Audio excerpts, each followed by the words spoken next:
أنفسنا ومن سيئات أعمالنا من يهده الله فلا مضل له ومن يضلل فلا هادي له أشهد أن لا إله إلا الله وحده لا شريك له وأشهد أن محمدا عبده ورسوله اللهم صل على سيدنا محمد وعلى آل سيدنا محمد وعلى آله الطيبين الطاهرين وأصحابه الميامين المنتجبين ومن تبعهم بإحسان إلى يوم الدين أما بعد فيا عباد الله أوصيكم ونفسي بتقوى الله فقد فاز المتقون وقال علي بن أبي طالب في كتابه نهج البلاغة التقوى هو خوف الجليل والرضا بالقليل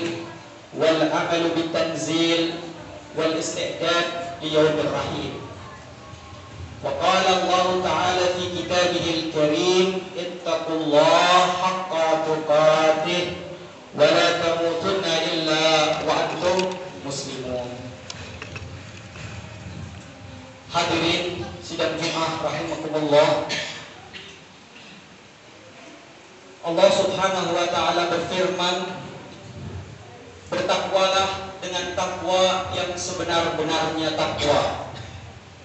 Sehingga janganlah kalian meninggal melainkan dalam keadaan bertakwa, dalam keadaan Islam, dalam keadaan tunduk pasrah diri terhadap nilai-nilai kebenaran, dalam keadaan iman kepada Allah Subhanahu wa taala. Hadirin rahimani wa rahimakumullah. Bagaimana dalam sisa usia ini kita bisa mengisi dengan membekalinya ibadah sehingga kita bisa tergolong dalam ayat yang disebutkan tadi, meninggal dalam keadaan takwa, meninggal dalam keadaan Islam, dalam keadaan iman kepada Allah Subhanahu wa taala. Kalau kita ibaratkan kematian itu seperti dua sisi mata uang, memiliki dua sisi yang berbeda satu dengan yang lainnya. Terkadang kematian itu dirindukan, diharapkan, namun sisi lain dari kematian, seringkali kematian itu ditakuti atau dihindari. Sisi yang pertama dari kematian yaitu bahwa kematian itu diharapkan, dirindukan. Mereka yang termasuk memiliki karakteristik memandang, melihat kematian sebagai sesuatu yang dirindukan, sesuatu yang ditunggu, yang diharapkan, mereka menganggap kematian adalah sebuah manifestasi perjumpaan antara makhluk dengan Khalik, antara seorang hamba dengan kekasihnya Allah Subhanahu wa taala, dan perjumpaan ini hanya bisa dilewati dengan satu jalan, yaitu kematian. Mereka meyakini bahwa kematian itu adalah awal dari kehidupan abadi, sehingga para nabi, salihin, salihat, para wali Allah, orang yang dekat dengan Allah, mereka akan merindukan kematian dan memahami kematian seperti yang tadi saya jelaskan. Sebagai contoh misalnya Al-Husain Asy-Syahid di Karbala, di saat menjelang kematiannya beliau mengatakan, "Ma ra'aitul mauta illa sa'adah." Aku tidak melihat kematian kecuali yang aku lihat adalah kebahagiaan. Ayahandanya Ali bin Abi Thalib, ketika pedang Abdurrahman bin Muljam menghunuskan tubuhnya, spontan beliau mengatakan, "Fustu li Rabbil Ka'bah." Aku beruntung wahai Tuhan pemelihara Ka'bah dengan meninggal dalam keadaan syahid. Jalaluddin Rumi, seorang sufi besar yang ternama, beliau pernah mengatakan, apabila kematian itu diibaratkan sosok manusia, maka akan aku dekat. Aku akan mendekat, peluk erat, sehingga kematian tidak jauh dariku. Hadirin rahimani wa rahimakumullah. Tidak semua orang yang mengharapkan, merindukan kematian bermakna bermakna positif seperti yang awal tadi saya bawakan. Ada dari mereka yang mengharapkan merindukan kematian semata ingin lari dari beban tanggung jawab hidup. Mereka meyakini, menganggap bahwa dengan kematian permasalahan selesai, sehingga jalan kematian adalah jalan yang tercepat. Dia tidak memikirkan bagaimana kehidupan setelah kematian. Dia tidak meyakini bahwa bahkan mungkin aju tak aju terhadap kebenaran akan hakikat kehidupan akhirat. Sebatas ingin lari dari beban tanggung jawab pada saat itu, tidak lebih dari itu. Al-Quranul Karim menggambarkan orang demikian apabila meninggal dengan firman-Nya, ya laitani kuntu turaba, wahai Tuhanku, alangkah bahagianya andai kata saya menjadi tanah. Saya teringat ungkapan Gus Dur rahimahumullah pada saat rame-ramenya waktu itu isu mengenai pasukan berani mati. Hal ini terkait dengan tema yang saya bawakan. Beliau mengatakan, saya tidak kagum terhadap orang yang berani mati, namun saya lebih kagum sama orang yang berani hidup. Orang yang berani menjalani hidup dengan tanggung jawab, hidup penuh bermakna, hidup penuh dengan nilai-nilai perjuangan, hidup penuh dengan tanggung jawab, hidup maslahat bagi diri dan lingkungan sekitarnya. Hadirin rahimani wa rahimakumullah. Kalau sisi kematian tadi yang saya bawakan dirindukan dan diharapkan, maka sisi berikut dari kematian yaitu ditakuti atau cenderung untuk dihindari. Sama halnya dengan yang saya bawakan memiliki makna positif dan negatif. Bagaimana kita mampu mengenal tipe-tipe karakteristik orang yang takut, terjebak dengan perasaan takut, sehingga kita tidak tergolong itu, namun kita tergolong nanti pada orang yang takut yang bermakna positif dengan menyiapkan bekal untuk datangnya hari waktu kepastian, yaitu kematian. Pada umumnya orang yang terjebak dengan rasa takut akan kematian yang tidak berdampak darinya suatu usaha pembekalan terhadap amal-amal yang pertama, umumnya mereka adalah hobi dunia. Mereka pecinta dunia, melakukan amal ibadah mahdo maupun ghairul mahdo orientasinya lebih kepada dunia, jabatan, harta, status sosial, kehormatan. Ciri dari hobi dunia, lawan dari zuhud.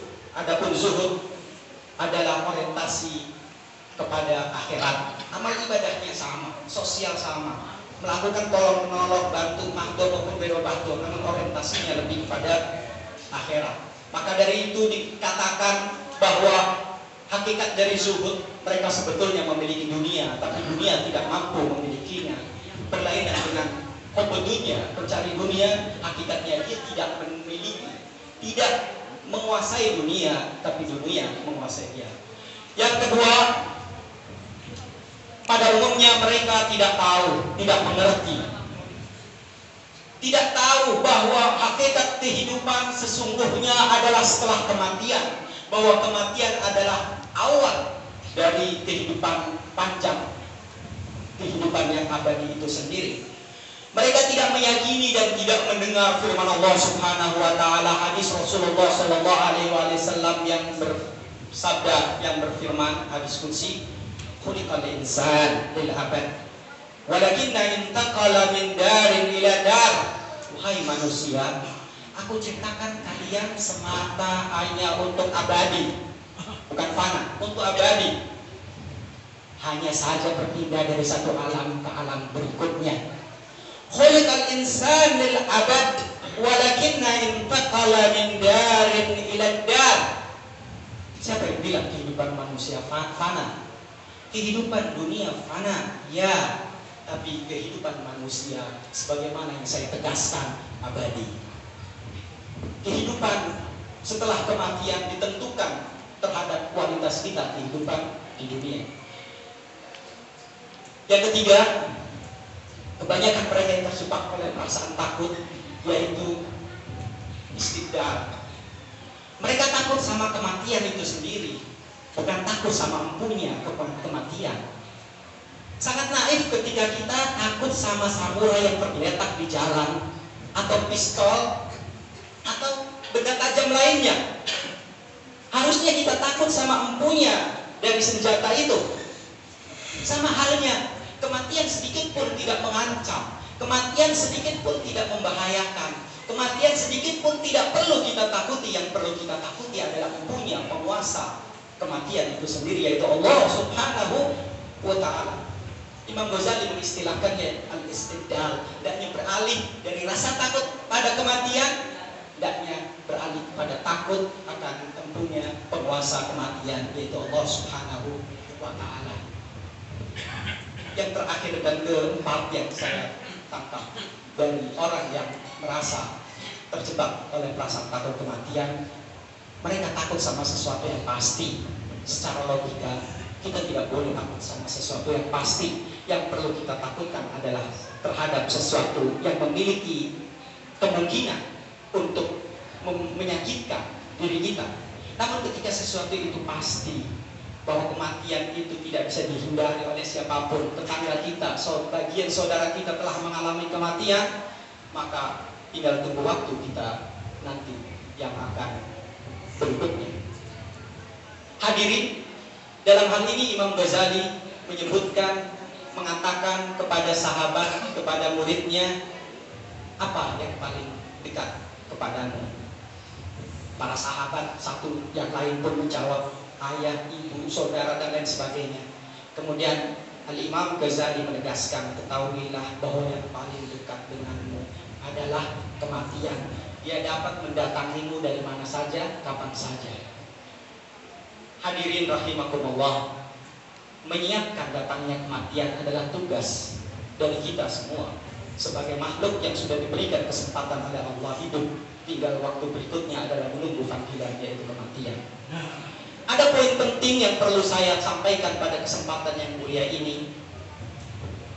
Yang pertama, yang perlu disiapkan dalam rangka kita sebagai manusia, sebagai seorang yang ingin mendapatkan kehidupan yang berkualitas, kehidupan yang nikmat di akhirat kelak, yang pertama adalah menyucikan hati. Bersihkan hati. Hilangkan perasaan dengki, dendam, jahat sama seseorang. Jadilah pribadi yang pemaaf, pribadi yang damai, pribadi yang maslahat baik bagi diri, keluarga maupun sekitarnya. Karena inilah yang Allah minta sesuai firman-Nya, yauma la yanfa'u malun wala banun illa man atallaha biqalbin salim. Pada hari kiamat kelak, Allah tidak mengharapkan dari kalian harta, benda, jabatan, anak yang kalian banggakan, status sosial, kemuliaan, jabatan. Tidak. Namun yang Allah minta dari kalian adalah hati yang bersih, hati yang tulus, hati yang suci. Karena Allah Subhanahu wa ta'ala telah menciptakan kita dalam keadaan suci, maka hendaklah tugas kita untuk mengembalikan jiwa hati ini sesuai aslinya ataupun lebih. Hadirin rahimakumullah. Yang kedua, hendaklah bunuh diri kalian. Al-Quran menjelaskan, faqtulu anfusakum. Apa yang disebut dengan bunuh diri kalian? Faqtulu anfusakum. Lihat firman Allah Subhanahu wa ta'ala dalam surah Al-Baqarah ayat 54, ketika Nabi Allah berfirman, ketika Nabi Allah berkata kepada umatnya, wa idh qala Musa liqaumihi ya qaumi innakum dhalamtum anfusakum bittikhadikumul ijla fatubu ila bari'ikum faqtulu anfusakum dzalikum khairul lakum inda bari'ikum fataba 'alaikum innahu huwat tawwabur rahim. Dan ketika Musa berkata kepada umatnya, wahai umatku, sesungguhnya kalian telah menganiaya dirimu sendiri. Dengan menganiaya dengan apa? Innakum dhalamtum anfusakum bittikhadikumul ijla, dengan menjadikan selain Tuhan sebagai sandaran, dengan menjadikan selain Tuhan sesuatu yang dibanggakan, dengan menjadikan harta, jabatan, status sosial sebagai sesuatu yang ditonjolkan. Kalian telah menganiaya dirimu sendiri, maka bertobatlah. Fatubu ila bari'ikum, maka bertobatlah kepada Sang Pencipta Allah Subhanahu wa taala. Dengan apa tobatnya? Faqtulu anfusakum. Poin yang kedua dalam rangka mempersiapkan datangnya kematian, faqtulu anfusakum. Apa maksudnya? Bunuhlah egomu pada masa hidupmu sebelum datang kematian jasadmu. Faqtulu anfusakum dimaksudkan adalah bunuh ego. Dalikum khairul lakum inda barikum. Hal itu baik untukmu, juga untuk Tuhanmu. Sesungguhnya Tuhanmu Maha Pemaaf lagi Maha Penyayang. Innahu huwat tawwabur rahim. Awal mula petaka peperangan adalah ego. Awal kali Allah Subhanahu wa taala melaknat makhluknya setan adalah atas mega dosa yang dilakukan oleh iblis. Khalaqtani minan nar wa khalaqtahu minat tin. Saya tercipta dari api, sedang Adam tercipta dari tanah. Kenapa? Saya harus menyembah dia. Hal itulah yang menjadi awal mula akar permasalahan dalam kehidupan dunia. Adapun poin yang ketiga sebelum saya tutup adalah hendaklah bersikap ramah dan hormat, penuh kasih sayang terhadap sesama, siapapun, keluarga, orang yang kita kenal, orang yang tidak kenal, semadhab, seagama, maupun di luar dari itu semua. Bersikap ramah dan hormat, penuh kasih sayang terhadap mereka semua. Kenapa? Karena bisa jadi saat kita melakukan kesalahan dengan mulut kita, dengan lisan kita menyakiti hati orang lain, hal itu bisa menahan kita tidak masuk surga. Sesuai riwayat-riwayat yang mutawatir dibawakan ketika seorang hamba sudah masuk surga, datang seorang hamba yang pernah disakiti, si hamba calon masuk surga ini, kemudian bahwa dia telah dengan lisannya telah menyakitiku, maka Allah menggagalkan, mengurungkan dia masuk surga. Bisa menjadi penghalang kita masuk surga karena lidah kita menyakiti hati orang lain. Hal inilah yang mendasari hadis salamatul insan fi hifdzil lisan. Poin yang penting yang kedua, kenapa kita harus tekankan, sengaja saya taruh di akhir ini, harus penuh kasih sayang.